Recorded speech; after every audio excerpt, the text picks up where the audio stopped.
Dewch i ni weddio. Diolch yn ni ti unwaith eto, Dduw, am y braint yma cael dod ger dy fron ac yn dod nid trwy ein hymdrechion ni, ond dod trwy heiddiant, bywyd a marwolaeth yr arglwydd Iesu Grist, ein gwaredwr. Ac yn diolch am bob un cyfle, ni'n gofyn i ti i agosau ydyn ni nawr.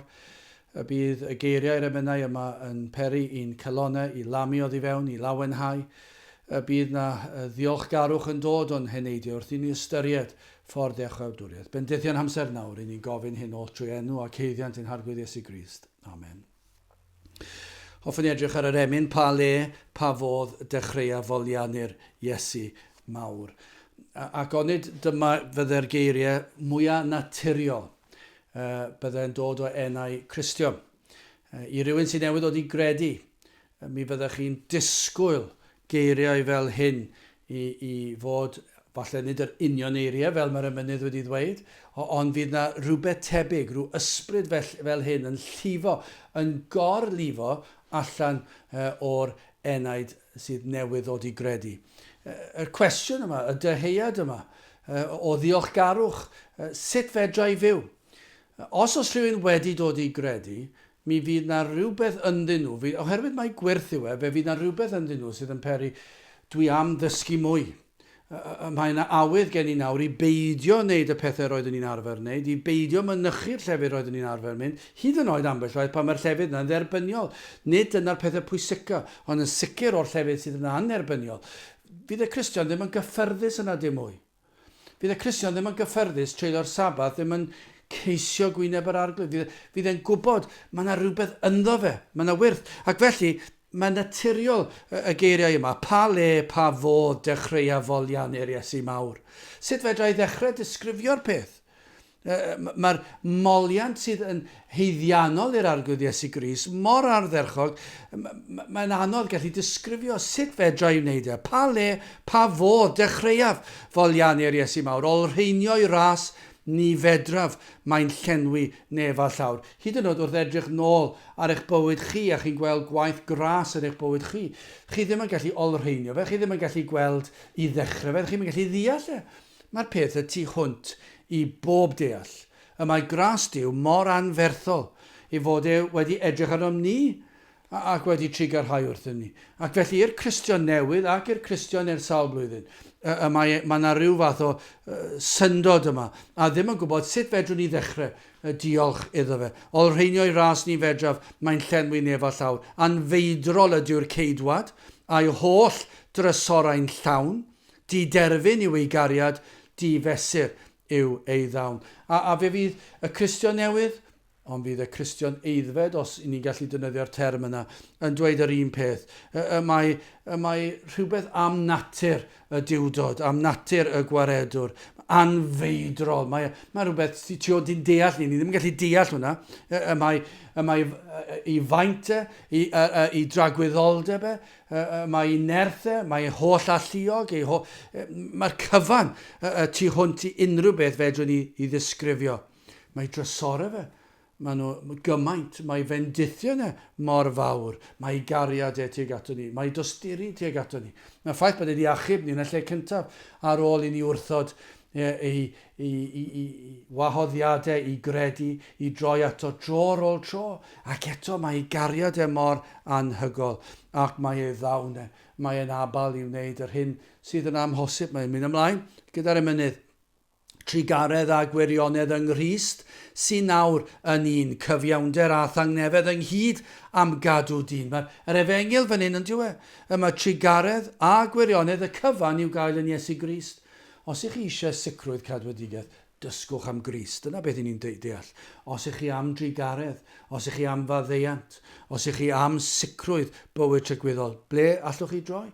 Ewch at Grist. Cyfiawnder a thangnefedd, os ych chi wedi gweld bod eich gweithredoedd gorau chi yn fratiau bydron, os ych chi wedi gweld bod eich ymdrechion chi wella chi yn dod mor fyr, os nad oes heddwch da chi i ba le newch chi troi, dydy crefydd ddim yn cynnig heddwch i chi, heddwch cydwybod, i ble i chi'n troi? Wel, trigaredd a gwirionedd yng Nghrist sy'n nawr yn un, cyfiawnder a thangnefedd ynghyd am gadw dyn, am Grist a'i ddioddefiadau, rhinweddau marwol glwy, y seinir perganiadau i dragwyddoldeb mwy. Dyna chi'r gan. Dyna i chi'r emyn o fawl fydd yn canu hyd tragwyddoldeb. Beth yw'r emyn honno? Am Grist a'i ddioddefiadau. Fe ddioddefodd Crist yn dod yn ei fywyd. Fe nath e ddioddef y pobl yn ei wrthod, ei bobl ei hun yn ei wrthod. Ond dyna chi ddioddef ar y groes. Fe ddioddefodd e'r gosb am eich pechod chi a fi. Ac felly dyna yw pwnc ein can. Am Grist a'i ddioddefiadau, rhinweddau marwol glwy, y seinir perganiadau i dragwyddoldeb mwy. Dyna beth sy'n mor hyfryd am ganu. I ni'n edrych ymlaen at y cyfnod pan fyddwn ni'n gallu canu gyda'n gilydd unwaith eto a canu'r emynau yma. Dyna i chi pwnc can i ddiolch i Grist am ei ddioddefiadau. Ac yna'n gorffen yr emyn. Wrth gwrs, sut arall fedrwch chi orffen? O, diolch am gyfryngwr, gwaredwr cryf i'r gwan. I ni'n cyfadda fan dydyn ni, ein bod ni'n wan, ond bod ganddo ni waredwr, cyfryngwr. Mae'n waredwr ac yn gyfryngwr cryf i'r rhai fel ni. Mae'n abal i'n hachub ni hyd tragwyddoldeb. O, am gael ei adnabod fy mhriod i am rhan. Dyna chi pam ni'n diolch. I ni'n diolch iddo fe am gael ei adnabod fel ein priod a'n rhan ni. Mae'n eiddo i ni'n eiddo iddo fe. I ni'n blant iddo, ni'n etifeddion.